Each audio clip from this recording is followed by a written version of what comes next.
Welcome to another episode of the Women's Hoop Show. Today we're diving into a wild weekend of games highlighted by a statement win from the Dream that snapped the Lynx home streak and a clutch finish from Rickea Jackson and the Sparks over New York Liberty.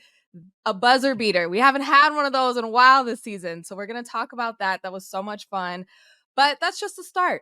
After the game recaps, we're going to roll into our midseason awards from Best Rookie to Defensive Player of the Year. We're breaking down all the top contenders. And trust me, some of these races are razor close.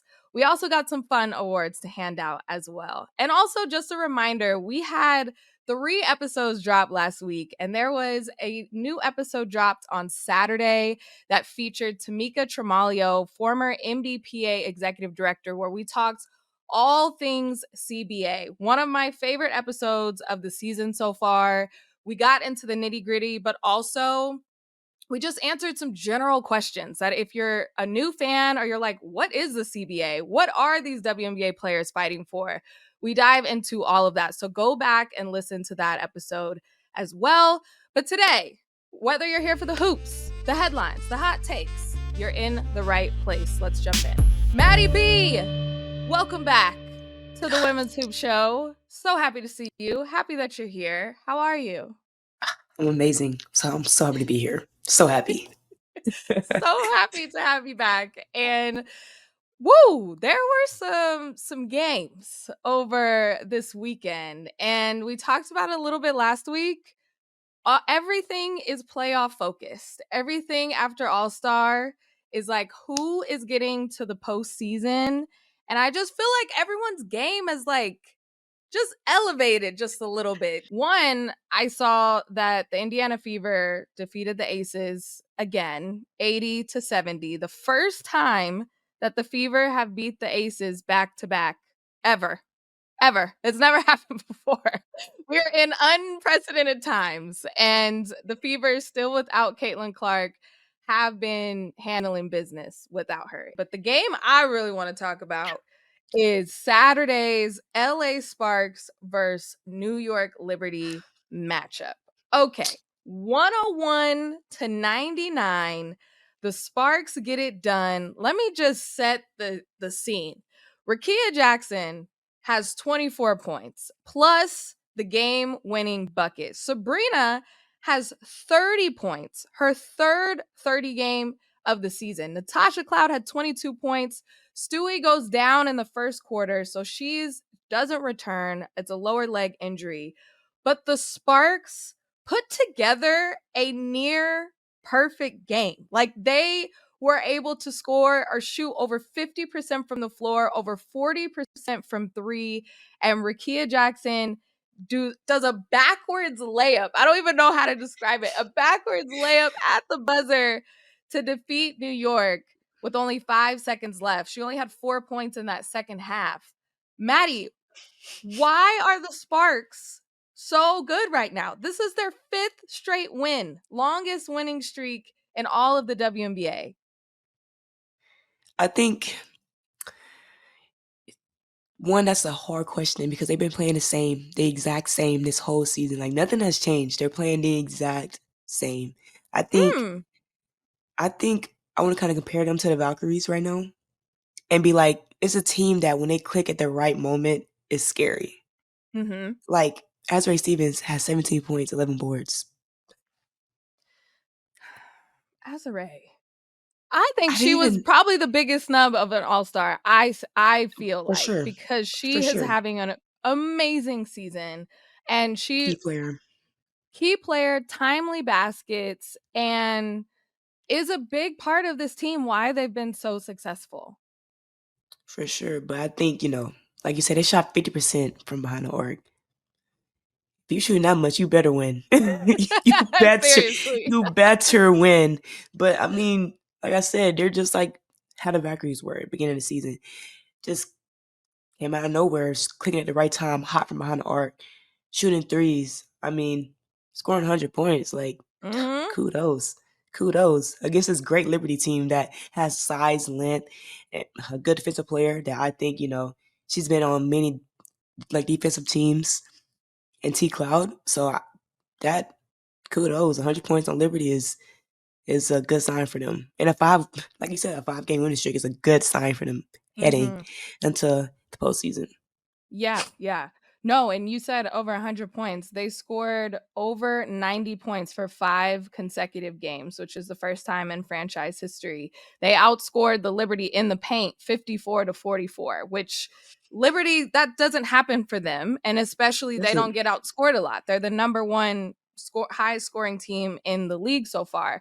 And what you said for the momentum, Cameron Brink got cleared to play tomorrow. We're recording this on Monday. She got cleared to play tomorrow against the Las Vegas Aces. She's already been active in, pregame warmups and pregame workouts. So you have a 5-game winning streak and then you get Cameron Brink back? So you were going to predict the the game tomorrow, like against the Aces? I feel like Sure. How do shoot, you think it's gonna go? Las Vegas Aces, they definitely finna catch his L.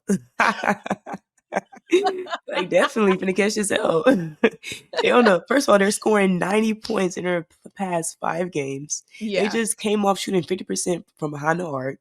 You get a camera, bring it back. After they just had 17 points. Kia just had a game-winning layup. That was like the Houdini shot. I think the Aces are catching their L. Like, yeah, I yeah. love the Houdini shot. Becky finna be on the sideline looking so confused too. She'd be on the sideline looking up, down, left, right, all that. Yeah, they're catching their L.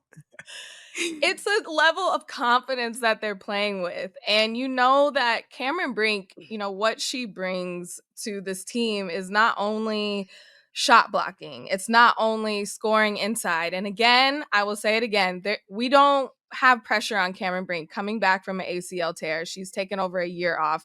We're not expecting her to come out and score 30 these first couple of games back. But just her presence, you can tell that the Sparks team really gets along and they love her and she loves them. And so sometimes it's even beyond the X's and O's that just team chemistry is working right now. For sure, for sure. Yeah. I love it. I love it. Liberty, I Aces, you're hope catching your L. you're catching this L, Aces, for sure. You're catching the L. But Liberty, I think the biggest thing for them, I know this was a really hard loss. Natasha Cloud already said we play them, I believe, August 17th again. She has it circled on her calendar. She can't wait to play the Sparks again. But I hope Brianna Stewart is healthy and this isn't an extended injury because they just got everybody back. They just got everyone healthy with JJ Phoebage back. They added an Emma Meeseman, which I'm sure they definitely needed her against these Sparks, and they'll have her the next time that they play. But hopefully Stewie is not out for too long. That's fingers crossed. I know Liberty fans pray to the basketball gods, send it up because you do not want Stewie out for a really long time. At all. At all. Okay, moving on to the next game. Seattle Storm versus the Washington Mystics. Talking about taking L's. The Seattle Storm took one for the second time this season against the Washington Mystics. They have not beaten the Washington Mystics this season. The Mystics won 69-58. What's going on with the Seattle Storm? In your opinion, they are very flip-floppy. You don't know what team is going to show up. Do you see that as well? For sure. I think when I look at it, just kind of looking at the games, just like watching the games and going back with the box scores, their key players are Nneka, Gabby, and Erica. Like Mm-hmm. Skylar Diggs, she's gonna do what Skylar Diggs do. Like we already know how she plays, but those are their key players: it's Nneka, Gabby, and Erica. And it's kind of just looking at the losses they had like throughout the season. You can have Gabby and Nneka in double digit scoring, and then you have Erica with 4, 6. I Mm-hmm. just think when they're all especially like their last game, just all chipping in. Don't gotta score like everybody gotta score 20, but 10, 12, 14, just stuff like that. I think that is the key reason why they're flip-flopping. Like, everybody's not showing up. Everybody's not being consistent. And they're, like, putting points in the paint, putting points in the basket. So I think that's my thing on Seattle. Yeah. I mean, you say flip-flopping. Nneka, who is one of our game's greats, but in this game against Washington, she had 18 points all in the first half, 13 in the first quarter, and then doesn't score again for the rest of the game. Like, that kind of can't happen, Yeah, especially with can't. how poorly the Storm shoot, especially against Washington. They were 33% overall, 5 of 21 from the 3-point range. Like, that's just not going to get it done. And I mean, I want to shout out Washington. I want to give them their credit, but it's also this roller coaster of Seattle Storm that I know fans have messaged me like, what's going on? Why are we so inconsistent? I wish I had the answers. I really wish I did. But the Washington Mystics are a really good team. And one player that I want us to talk a little bit more about is Shakira Austin. 14 points, 11 rebounds. She had a double-double. She is the reason why, the Mystics are not a 3-point shooting team. They want to score in the paint a lot. And she is that reason. So why do you love Shakira Austin's game, and what does she add to this Mystics team? She's a dog. She's a dog. And I think it's her and Kiki down there. I think that's the reason why Seattle cannot beat the Mystics. Seattle, I mean, love Nneka's game, but Seattle bigs presence in the paint versus Kiki and Shakira Austin, it's two totally different games. And I think that Mm-hmm. is literally why Seattle cannot beat the Mystics at all. I mean, losing twice to them this season, not even like that far. Like, it was like a 3 game. Like, I think that was Seattle's third game. Like, it was 3 games. They played Mystics, played somebody else, and played Mystics again and Mm-hmm. lost. Mm-hmm. Yeah, like, they can't figure it out. But it's literally in the paint. That is their problem right there. Is in the paint. And like you But said, it's Shakira, different games because they're putting in Dom Malonga, the number 2 overall yeah, pick. She has the length, but Shakira is like, she's a power post. Like, she wants to yes, power through you. And I am seeing that from Kiki Ariafin as well. So it's that power presence in the post that's just been so hard to overcome. dogs. I'm saying it's 2 different ball games they playing down there. Seattle's they playing Seattle. I mean, Mystics they playing like they want to win. So there Mm-hmm. you go. That is the reason why. It's a difference. I mean, I say this all the time. It's a difference from playing not to lose and playing to win. And I think that was True. a difference in this matchup. Seattle's like, okay, we can't lose to them again. We are higher than them in the standings. We can't lose. We can't lose. And that was their mindset that whole game. Whereas the Mystics are like, we're hot right now. Let's go. We can win, and let's just keep doing what we're doing. And Brittany Sykes is also a big part of that, driving layups to the paint. She's not going to shoot threes. She's not going to shoot a ton of outside shots. She also wants to score in the paint. So the Mystics, last, I think I wrote down, last in threes made as a team. They want to pound the paint. That's a scouting report if you guys don't know. Seattle hasn't figured it out. Seattle, the paint by the rim. Cut off the Just, paint. just telling Cut y'all. off the paint. Yeah. So shout out to the Washington Mystics. They're now 500. They're sitting at 12-12. Seattle fall 15-11.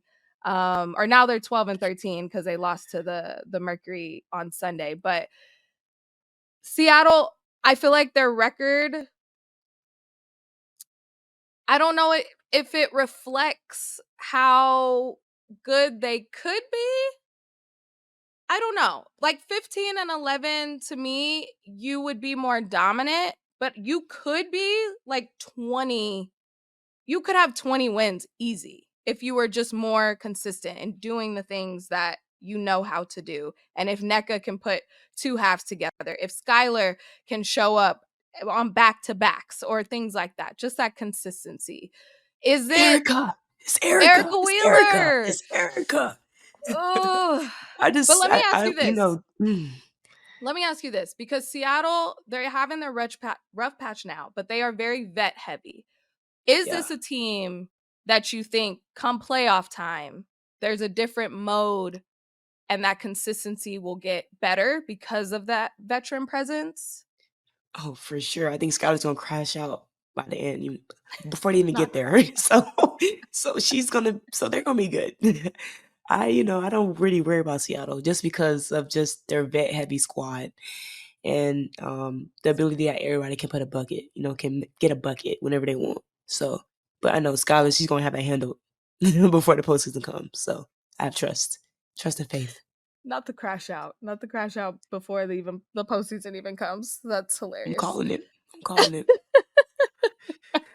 That's fair. That's fair. Okay, the last game I want to talk about is the Atlanta Dream and the Minnesota Lynx that happened on Sunday. Atlanta Dream won 90-86 over the Lynx, ending their 14-game home winning streak. That is key. The Lynx have been impossible to beat at home, but the Atlanta Dream played super, super well. And Brittany Griner had a season high 22 points. Jordan Canada added 18 points, including some clutch free throws at the end to seal the win. Shatori Walker Kimbrough, Alicia Gray added 12 points each. It was very much by committee when we talk about the Atlanta Dream. And they did that on a night that Nafisa Collier scored 32 points, 14 of 18 shooting. What? 8 rebounds, 7 assists, 4 steals, 2 blocks. She tried to do everything and will her team to this win, but they couldn't get it done. And here's my question to you about this matchup, because it was a great game, and I knew it was going to be a good game, especially how both of these teams are playing right now.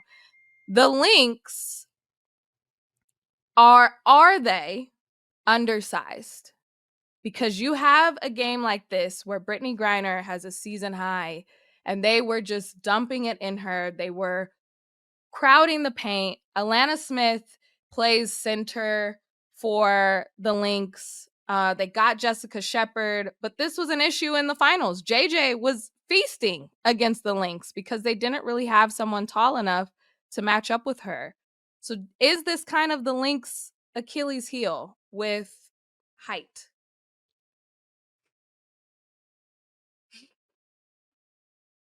I mean, I think the easy answer would be like yes, but Brittany Griner is up there.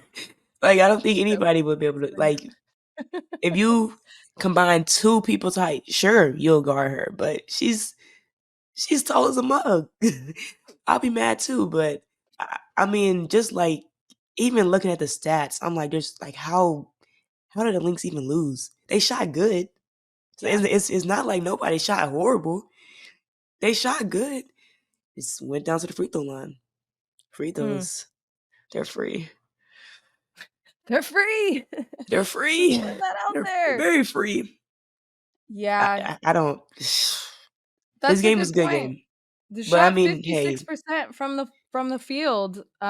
Without Collier's ridiculous shooting night, they were under I know. 50%. But still, you're right. It was a little bit of Atlanta just being better rather than the Lynx playing bad, right? I mean, Atlanta did leave it like they had like a 14-point lead.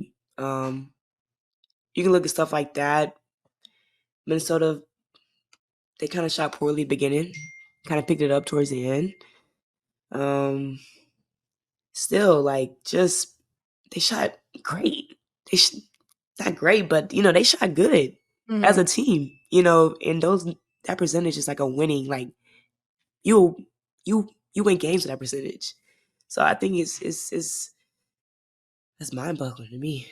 I don't know how either team lost the game, but Well, I but mean, you say they shot well, but Atlanta shot better. 71% exactly in 3 of the 4 quarters, 29 for 45. I mean, like you said before, and when we were talking about earlier, you better win that game. If you're shooting better win. 71%, you have to win. So it was a little bit Not of sure. it was just their night. But I mean, Carl Smesco, he is doing something really special in Atlanta, and to come in and beat the number 1 team without Ryan Howard, and through this stretch that Ryan Howard is injured, they need every win that they can get and hold on to until they get her back.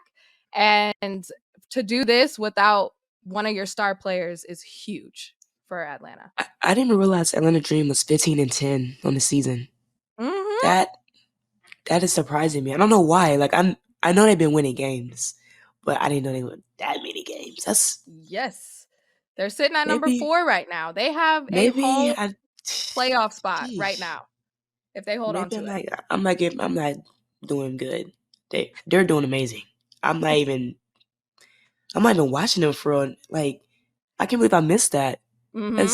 They're doing good. They're doing way better than I think a lot of people thought, and especially from last season where they barely, like the last game of the season, they got in Yeah. for the playoffs. New coach, new system, and they have been thriving off of what Coach Carlos Mesco. And then we'll talk about her later, but Alicia Gray has been a star for them Yeah. and an all-star literally, but really showed up. I mean, she only had 12 points tonight, but consistently in every other game, she's been averaging over 20 plus points. And yeah, they're really good. You got to get on. You sleeping. You got I to am because get awake. Become awakened. wait, Atlanta because Dream is real. this is like Brittany Griner's first time actually kind of like going off this season. Like Mhm. she's been asleep too a little bit. She has. Dang, they be winning without Brittany Griner. That's a big key. And let her score 20 points down there every night. Then they just beat the Lynx. They get Ryan Howard back. Have Alicia Gray still shooting them threes, left-handed jumpers. Oh yeah. Dang. I love how I just put you on. Mm. The Atlanta Dream. Mm. Okay, that was the wild week of games. Now we're going to take a quick break, but when we come back, we have some mid-season awards that we are going to hand out, and we're going to make our case for who the winners should be. We'll be right back. Welcome back to the Women's Hoop Show, and now it is time for mid-season awards. And how we're going to do this is, Maddie, you have to make your case. You have Of to course. try to convince the listener who's like, oh, I already know who I got for this. And then after they hear you, they're going to be like, okay, maybe I don't know. Maybe I want to go with this one. So that's what we're going to do for each of these categories. We have 10. We're going to move through them. But let's start with the Best Addition Award, the Best New Addition. This is a player who was added in the offseason, in free agency, via trade, that has made a huge impact on their new team. You got it? You want me to go first? You want to kick us off? You can go first with it. Okay, Let me see what I'll you go got to say. My pick is Alyssa Thomas being added to the Phoenix Mercury. And That's everybody's here's pick right there. why. Pretty easy, but she is having an MVP type season that, we're going to talk about MVP's pick later, but she has made a huge difference in not only the team, not only everybody else having better seasons around her because she's leading the league in assists. She's averaging 15 points, 8 rebounds, and 9.5 assists. She's almost averaging a triple-double again for the second time in her career. She's talked about how she's used to feeling disrespected, how she's used to kind of being ignored, but I'm not ignoring her. I see her. I recognize that she is having a Nobody great is. year. Last game, 27 points, 11 rebounds, 8 assists. It's a normal day at the office. And what she has done coming in to a new franchise, she was with Connecticut her entire career. The Phoenix Mercury are better, and they can see the finals. It's a little far away, but they can see it because Alyssa Thomas is on their team. So that is my pick. I rest my case. Okay, that's my turn. I mean, I feel like your answer was it was generic. Like, of course, like you said, she is having one of her best seasons, and she's up there for MVP for sure. But I gotta But go T Cloud. I gotta go T Cloud. oh, okay. Best addition. Mm.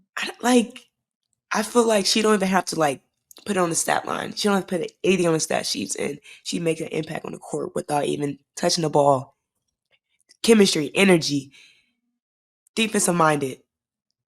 Like that is literally what the Liberty needed to bring them all together right there, just to have fun playing basketball.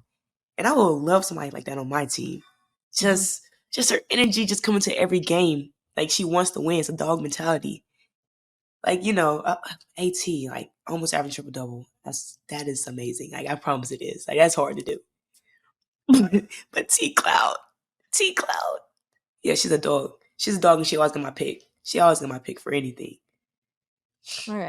All right. I could see that. I still going with Alyssa Thomas, but Natasha Cloud on the New York Liberty, coming in free agency, has made a huge impact, not She has. only on the She court, but has. even social media impressions. Like she's also got their followers up as well off the court. Yeah. So Nice okay. addition. All All the way right. around. Okay. Well, we'll see. That's your pick.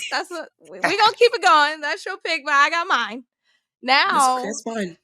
let's go to the rookies because we have talked about rookies a lot. The transition that from college to the pros has been seamless, smooth.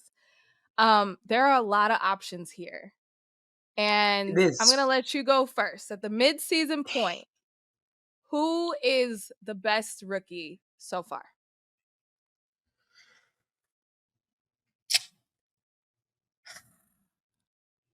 Not biased, guys. I do know this young lady. I'm going Kiki. Okay. Okay. And up to the season midpoint, she has dominated the paint. She has dominated her position. She's dominated on the glass. Even on defense too. She's making her presence known in the paint. She's doing what she literally got drafted to do. And she is excelling in that. Like the Mystics, like she's one of the reasons why they're still relevant. Like why people are watching them. Why they're winning these games, like some of these games. She's one of the reasons why they beat the Storm twice already.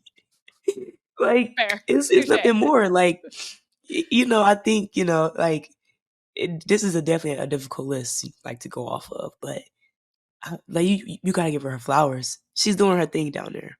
She's doing her thing. I think really people doubted her coming to the WNBA season because of her senior season, and I think that's even more the reason why she deserves this. Like nobody really believed it. Nobody believed it, but I believed it. So there you go. That's my pick. Okay. I can totally hear the bias in this pick, but Oh, it's totally fine. it's We'll let okay. it slide. Okay, guys, it's okay. No, I was definitely one of those naysayers because I was wanting Stanford Kiki at USC, and I don't really feel like I got it. I got glimpses, but now this is a Kiki Iriafen 2.0 that we are seeing this rookie season. So, okay, I'll give you that. Thank I you. have a few on here, but since you didn't say it, we have to go with Paige Buckets right now. Okay, Best but your thing rookie. was up I to know. the I know. midpoint. Uh, yes. I So feel like far Kiki this was season. consistent No, no, from no, no, game no. one.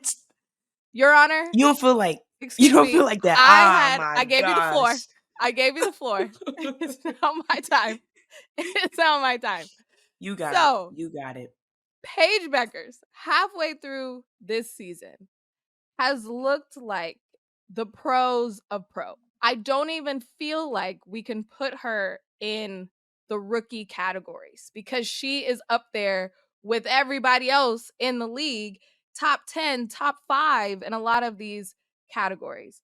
Paige Beckers has already broken records. She's already broken similar or tied records as Caitlin Clark did last year, who was the rookie of the year. And what she has been able to do in the role of Dallas. Now, are they winning games? No. No. But what she's been able to do, it has been nothing short of inspiring and great entertainment. She is a player that I will turn on and I want to see Paige Beckers play basketball. That's how good she has been, and that's how good she has been in the WNBA and so far this season. Now, let me say, my honorable mention was Sonia Citron. So Kiki Iriafin's teammate in Washington, 35% from three. She's also averaging top 10 in minutes. But also JJ Quinterly from Dallas is a third round draft pick and has exceeded every single person's expectations for any third round draft pick. And that has been really cool to see, just all of these rookies in Dallas just getting better and sharpening each other, iron sharpening iron. That has been awesome to see. But Paige Beckers has this award. She's going to maybe, blow a kiss to Kiki Iriafen when she's accepting it, but it's not even close. So you think Paige Beckers is winning Rookie of the Year? Yes. Hmm. Yes. I can't even say nothing. Paige is a great player. She, like you said, she been like a pro. Her first game, she looked like pro. Everybody have their bumps and bruises down the road, but you're right, she did like a pro. But I still I feel like Rookie of the Year show. They gotta go to one of. No. No. It's okay. This was a year where we had 3 rookie all-stars. Like, that never happened. So this is they can't give it to all 3 of them. Tough category. No, not even close. Not even close. We went through that last year. Can we just split the award with Angel and Caitlin? And the world was about to implode. So no, we can't split the award. Can only go to one. But so far, wait, it's Paige. We're still in the rookies right now. I feel like one that we really I feel like should get brought up is Leah Nye. I know the Aces is losing and all. I know they're losing. I know it's not their best season. But I feel like she has held her own as a rookie with a veteran team around her. Yeah. I don't know. I feel like she's held her own. I think she should be honorable mention too. I think that's a good honorable mention, especially because I will be so honest, and I know a lot about basketball, and I watch a lot of basketball. I did not know who she was, what she was capable of She can shoot that until she ball got drafted. And then I was like, eyes closed. oh, she is a shooter, a real shooter. So I think by putting someone on notice, Aaliyah Nye does get that Definitely did. honorable mention, because she come into the league and was like, you didn't know me in college, but you're going to know me now. And that's hard to do. Oh, definitely. Okay, that's fair. But there you go. We agree. Leah Nye, there you go. So sorry. We agree on that one. We agree on that one. Okay, but it's Paige. Anyway, moving on. Defensive player of the year. So far, the best defensive stopper that the league is seeing right now. Who you got? I mean, it's definitely between Fee or Gabby. That's my take. Back to back for Nafisa Collier? I know. It's too easy for her out here. It's too easy. She's a presence. It's too easy. Gabby has her moments, but I'm gonna have to give it a Fee this year again. Okay. She's a presence in the paint. I mean, Gabby has her moments. She do. But she's been a defense player her whole year. UConn, Chicago Sky, down in Seattle. She's been that player that gets started on a DN. But just gotta give it to Fee right now. I got to. Sorry. It's a generic answer, but I got to. Why? Why Fee? It's a generic. I feel like it's a generic answer. Like, you look at the stats, like, of course, give it to her. Just give it to her. She's points, rebounds, blocks. She has some steals other game too. Just give it to her. I was trying to go, maybe Gabby Williams, but I'm gonna have to give it to Fee. Sorry. Well, I will be the representation for Gabby Williams, because that is who I have. So I will give you why Gabby Williams. You're on the fence. You're saying just give it to Fee. Gabby is going to steal the award because she is leading the league in steals right now. It's always tough for guards to win this award and defensive player of the year. It always goes to forwards or centers. And I feel like Gabby could be the first one in a while to get that. The last guard to get it was Alana Beard when she went back to back in 2017, 2018. And what did you think? Her game was, I'm guarding the best player and I am going to get steals. I am going to shut them down. And Alana Beard was like a guard forward. A true guard was Debbie Black from the Miami Soul in 2001. So it has been a very long time since a guard has won this award. But when you think about that, Gabby Williams was added as an all-star reserve by the coaches. Yes, I think because of her offense, and she is having a great offensive year, but I truly feel like she was added as an all-star for her defense. Coaches have to scheme against her defense, against her jumping into passing lanes. And when you make that big of a difference to another team's offense of scheme, offensive scouting report, you should be defensive player of the year, Gabby Williams. I understand that. Thank you. I think I convinced you. I mean, like I do understand that. I mean, he might block her from getting the award, but I mean that's just me. So all right, good one. All right, okay.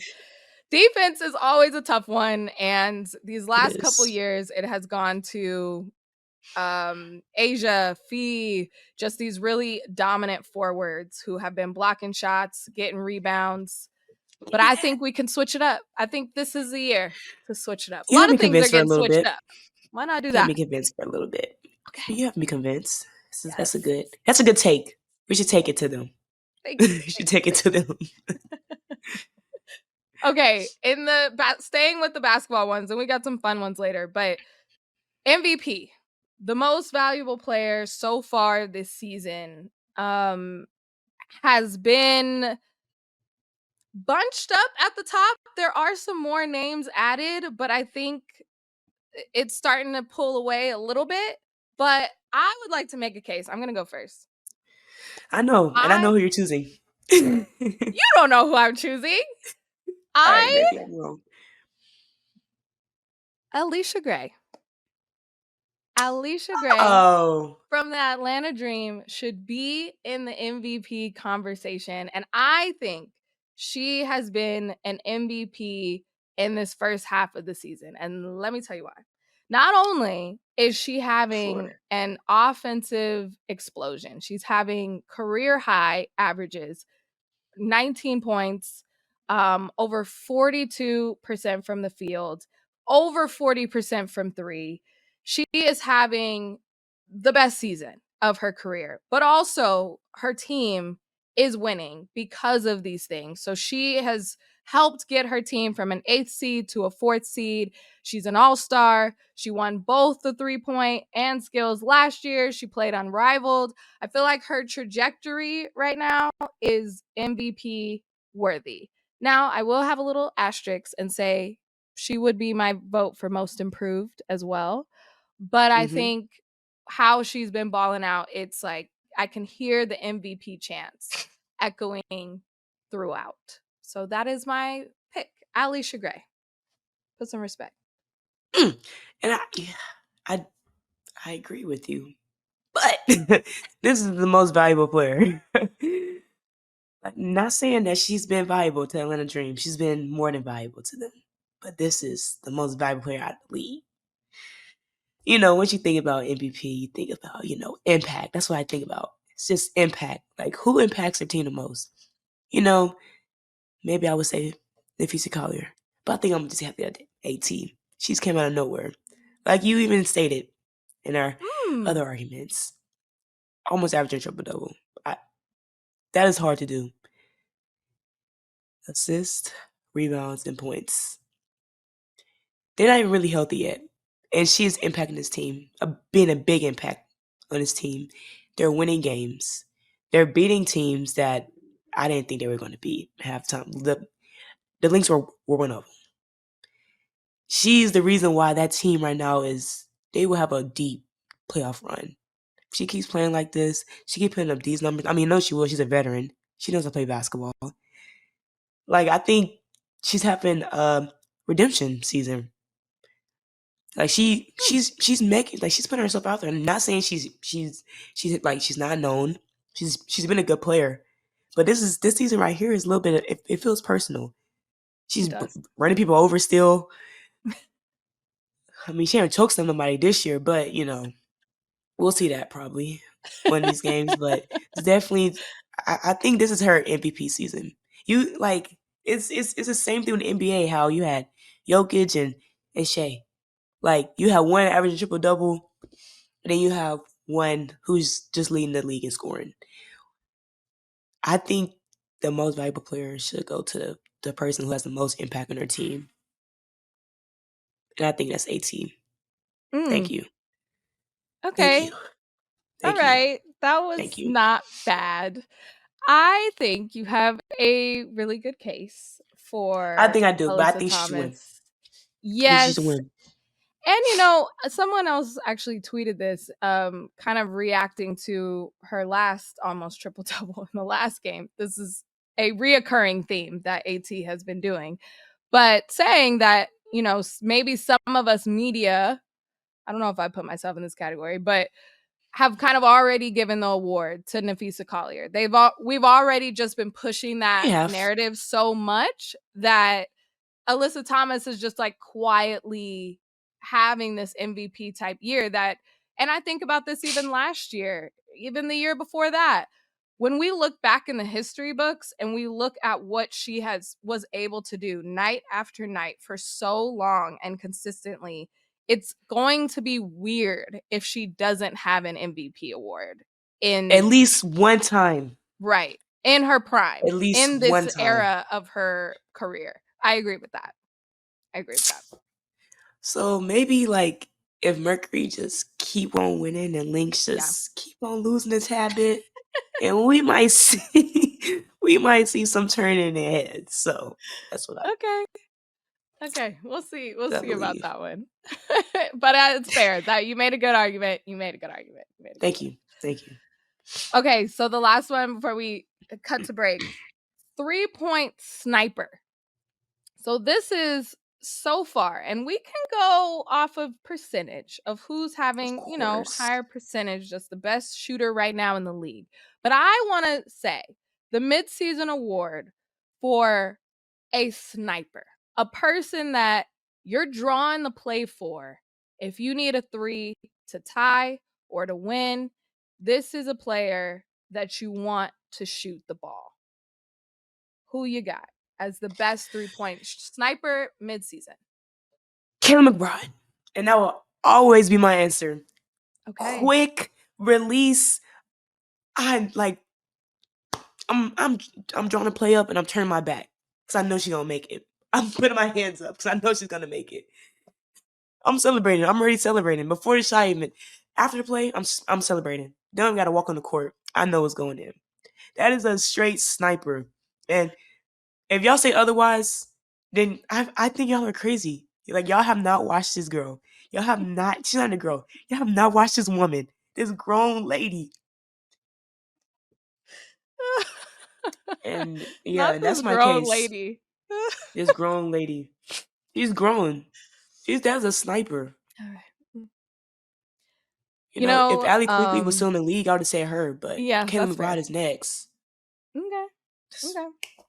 Caleb McBride is my dad's favorite player, so he is going to love that you said Caleb McBride. But I'm gonna have to disagree. I'm Oh, gonna I have to thought you could say disagree. Alicia Gray. You think No, Alicia I'm Gray? not gonna say Alicia Gray. And I want to shout a player out before I give my real answer. Azurá Stevens is actually, with over 100 attempts, she has the best percentage so far. Over 100%. She's over 40%. Dang. And with over 100%. Yes, Phoebich is shooting 51%, so technically she has the best 3-point percentage in the league, but you got to think about attempts. Who's shooting Mm-hmm. more? And Azurá Stevens is actually up there, which I think might surprise some people.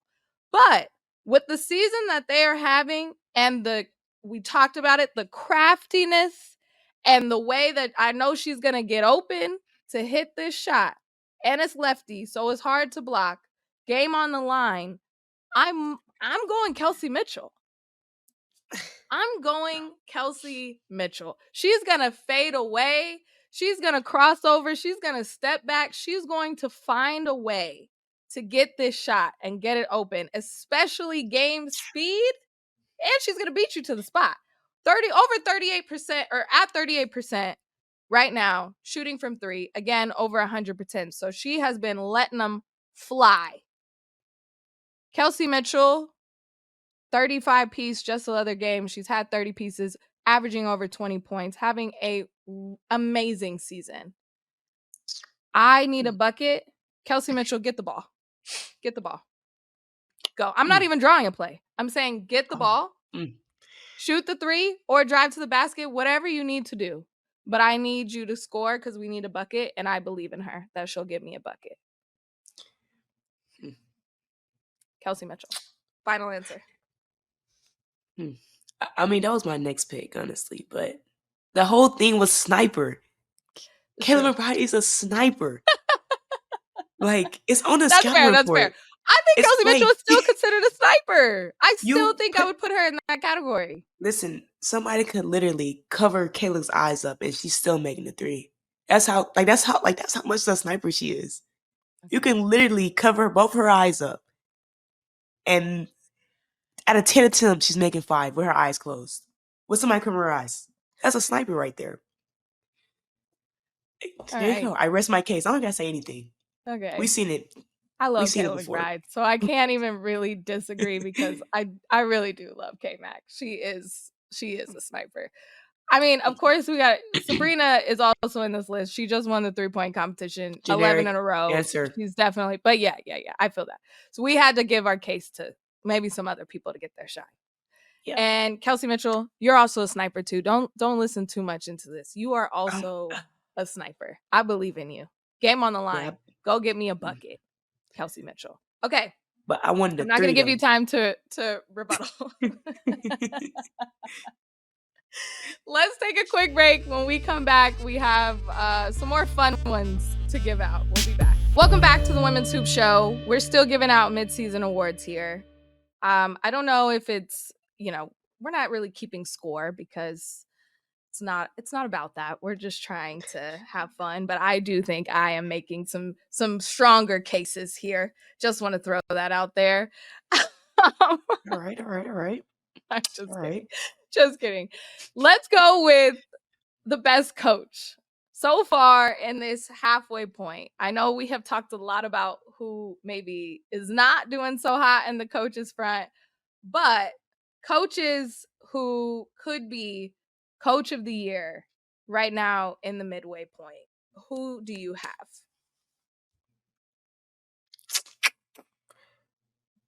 Coach of the year. Mm-hmm. Best coach.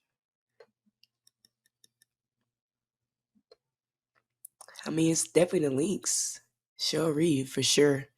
But I would say, if we're talking about up to the midpoint, before All-Star, I would have to give it to Valkyries. Just coming in, first year, first program, and your team looks like they can really have a great run in the playoffs. That is something spectacular. I don't know what they drawn up over there, but I need them plays. But I would definitely give it to Natalie for sure. Yes. For sure. Okay. We agree with that one. We do agree on one of them so far. I had, honorable mention for the Atlanta coach, Carlos Mesco, but I also want to say the Valkyries, like you said, first year head coach to come in and make this much noise when myself included and everyone, because history told us that expansion teams are supposed to be horrible and at the end of the standings, and for them to be a playoff team in contention is incredible. And I want to show some stats here too, because it's the defense. It's the defensive schemes that has separated her from other coaches. And also because she was the defensive mastermind in Las Vegas, that now Vegas defense is so bad without her. I feel like that also shows how great of a coach she is. But the scouting reports, Caitlin Clark, both times she played the Valkyries, 10 points, 11 points. Asia Wilson in that first meeting, under her season average, 17 points. Sabrina's season low of 8 points against the Valkyries. Like, these are star players who are not able to go off like they typically do against this really good defense and the schemes that Natalie Nakase has been drawing up. So to me, even though Cheryl Reeve has the best record and she has had so many Coach of the Year awards, this would be huge for the Valkyries, Natalie Nakase, confidence, being a first-year head coach, and winning Coach of the Year. So we agree. We agree. Yes, yes, yes, yes. Okay. Thank There's you. a first time for everything. We agree. We agree there. It is indeed. We agree there. Okay. Funniest moment, funniest, most viral moment of the midseason so far. The award for that. What do you have? What moment sticks out to you? Moment. That's so hard. So there was so different. There were so many moments this season that stuck out to me. Oh my gosh. I'm remembering that Atlanta. It was at I think it was at Atlanta, and maybe it was like Ryan Howard. Like they were all in the huddle. It was like after the game. I don't even know what happened, but I remember just me like just keep looking at the video and kept replaying. I'm like, what is going on? But I don't know if it was an argument or just talking. It was they played a fever. It was Aaliyah Boston and oh my gosh, I cannot think of her name right now. It's on the tip of my tongue. She played in Michigan. But she's on the Nas Dream. Hillman. And yes, Nas. And like they were talking and just yelling. I don't know why that was like the best moment for me. You I don't thought know that was why. funny? I thought it was hilarious. I was like, skin. This is when the season is the Spicy. best. The That's one of the best. spiciest moments for sure. Yes, I Because like that. they be talking. They be I going love at that. it. I think Yes. now the funniest one is when it's Sabrina this past game. Oh, Team me. team me. Team me. Team Team me. me. Team me. Oh, Sabrina, I gotta hear you, girl. That was hilarious. Because you know Just calm Sabrina don't down. act like that. You know Just she don't act calm like down. that. Just calm down. Just tap it. But wait, a part of that as well was Ellie in the crowd getting held back by fans because she was trying to attack the ref as Sabrina was asking for a tech. I really want to know who is playing as Ellie. Like they need a race because I feel like that is the reason why a lot of people love New York Liberty. Ellie is a part of that. Like, why not come to the game and see Ellie show off? Show out. Just show out. Hitting splits in the stands, whipping her ponytail around. Just why not? Like, she's making no money right now. Thank you, Ellie. Thank you. Oh, for sure. That's why we don't have a best mascot award because it's obvious. We can't even make a case for anybody else. It's definitely Ellie. Step up. I love like y'all step up. Everybody else step up, please. Step up.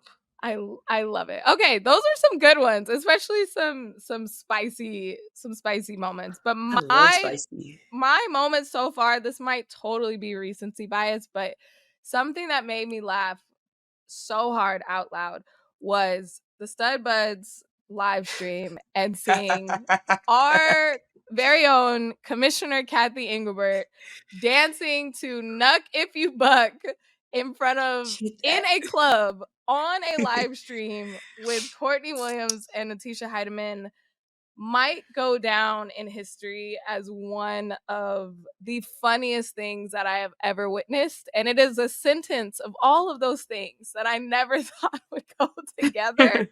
But it was so funny. And the memes after seeing her, like somebody dyed Kathy's hair pink. Like it was just, there were so many moments from the Stud Bud stream, but I'm counting that as from the season because I couldn't stop watching it. I watched it so many times.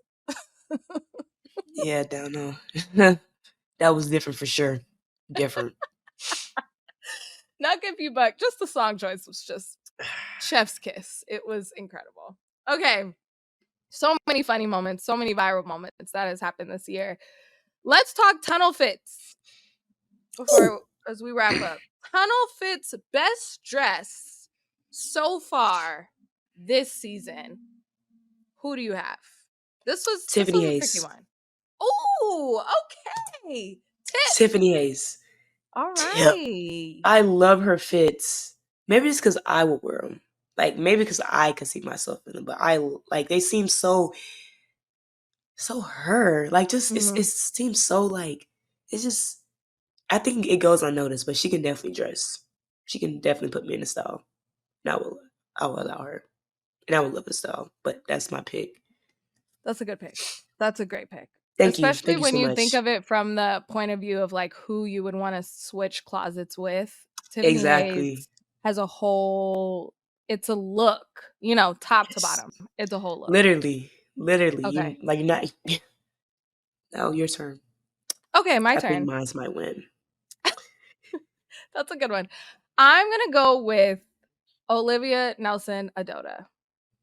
And this is because one, it's such a flex because I'm just thinking of that look with the blue. She had like a sheer robe and it was like faux fur. And she is so tall and she's not afraid to wear heels. And she just looks like a Barbie doll. And I remember seeing her in person. I think this was last year, All Star.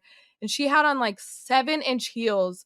And I was like, you are the tallest person I've ever seen in my life. But she just doesn't care. Like, she just dresses so feminine, so cute. And it's an extra flex because it's her own clothing line. She has her own clothing line called Didn't know that. Kaylee's, and she's wearing her own clothing line. Like, that is such a flex. Not a lot of people could do that. So that is, everything just looks amazing on her. And so far, I think she kind of flies under the radar because I think just Connecticut as a team, Tina Yeah, they're Charles is fine under also, my. Yeah. yeah, one of my favorites. But Olivia Nelson-Ododa, that's my call out. I just put you on too. All over League Fits too. She stay on League Fits as well. So does Tiffany Hayes though. Tip, for sure. Okay. For sure. We'll agree to disagree. There, I rest my case. Thank you. I won. I won that. I won that. Okay. All right. Let's go through these. Most shocking game result of the season so far. This is one that, again, I had one of those moments this past weekend with Connecticut looking at the score like, you did what to the Valkyries? I know. But I'm going to go with June 7th when the Valkyries beat the Aces by 27 points. Oh my 95 goodness, I was going to with the same 68. exact thing. Yeah. I It was think gonna be that a has to be Valkyries. the answer. It was gonna be a Valkyries game for sure. Yeah. Oh, for sure. It was either them or the Fever. Yeah. That's a good one. That's when we knew it was like, oh, this home court advantage is different. Valhalla is real. And that it just kind of changed our view of how we're looking at the Valkyries now and also how we're looking at the Aces now. Like, it Yeah. was a pivotal time in the season for most shocking Yeah. result. That was definitely the game where I was like, oh, Ace is not winning nothing for real this year. Sorry, Becky. I don't mean to. It's when you're Sorry, out on Becky. them. Oh, Sorry, that's Becky. fine. Yeah, yes. I fear, I fear it's teams in the league that you can help. Like, I can see them getting better. I fear Las Vegas, they're not up there. They can't be helped right now. That Maybe they was can. Maybe I'm just most shocking. maybe I'm horrible, at predicting things, but I fear they cannot be helped. Sorry, Becky. Sorry, Becky. Okay, last one before we wrap this up. Best couple. So far, this is an award that is so funny, but best couple, this is also a really close race for who could get this award. And I can't wait to see by the end of the season. Best couple in the WNBA, who you got? Alyssa and DJ. I think they're so comedy. I think they're so comedy. Like, just it's even when they play against each other, I think it's like just tweeting like, "Girl, like that wasn't a foul. Like, girl, get up. Like, I'm gonna have to help you up. Like that's hilarious. Like, what? Like, girl, help your girl up, bruh. Help your girl up. She's struggling on the floor. Help that girl up." Yes, the last time they played, Dejanay walked by Alyssa Smith on the free throw line and said, "Stop flopping. I did not foul you." Yep. I And love also that. they were on the same team this season, and then she got traded. Now they're playing against each other again. So the saga continues between Dejanay and Alyssa Smith. All right, that's a good one.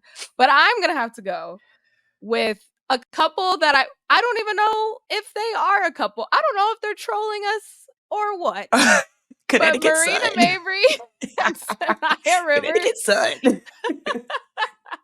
I don't know if they're really a couple or they've just trolled into becoming a couple. But here's what I do know.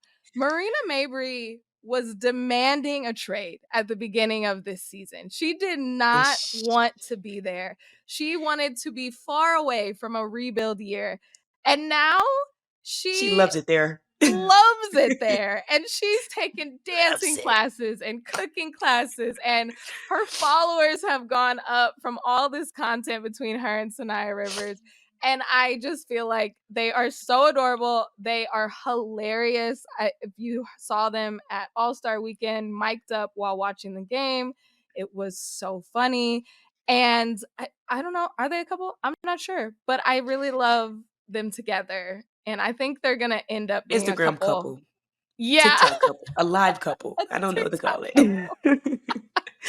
The lives, the Instagram lives, the TikTok lives, the content has been top tier. And so that's why they are my favorite couple. I think Marina is hilarious. I think top 5 funniest person. Like, people in the league for sure. I think she's hilarious. Like, without even trying. That's my take. Okay, that's a great one to end on because there are so many options there. I also want to Paige Beckers, AZ Fudd, love that one. Also Marina Mabrey, or not Marina Mabrey, Maureen Johannes and Gabby Williams. That's also a really great one. You saw Gabby Williams in the All-Star game shooting her one-leg threes. I was like, that's love. That's an ode to your partner. Yeah, God, I missed that one. It's so sweet. So sweet. Okay, that was fun. I think we made some really good cases for a lot of players, and we have a whole nother half of the season. So we got to check back in towards the end of the season to see if our picks were right or way off. But thank you for joining today because we needed to talk through that. I appreciate you. Thank you. It was fun. I still got AT, for MVP, but all right. Well, it is what it is. It is what it is. Thanks for tuning in. If you enjoyed today's episode, be sure to follow on your favorite podcast app so you never miss an update. Your support means the world. And if you're feeling generous, leaving a quick rating or review helps more Hoops fans discover the show. And you can now see us on our brand new YouTube channel. Make sure to like and subscribe there. Shoot us an email at womenshoops@odyssey.com to tell us what's on your mind. We want to hear your hottest takes, your burning questions, and all your feelings about all things women's hoops. We just might feature your note on the show. That's womenshoops@odyssey.com. The Women's Hoop Show is an Odyssey original podcast hosted by me, Jordan Robinson. Today, our co-host was Madison Booker. Our producer is Phil Switek. Our video team is led by Kurt Courtney and includes Tim Meikle, Evan Cox, Allison Jeffrey, and Lauren Vieira. Our executive producers are Greg Holtzman, Asha Saluja, Danny Freisinger, Maddie Sprunkheiser, and Leah Reese-Dennis. And special thanks to Moira Curran and Josephina Francis.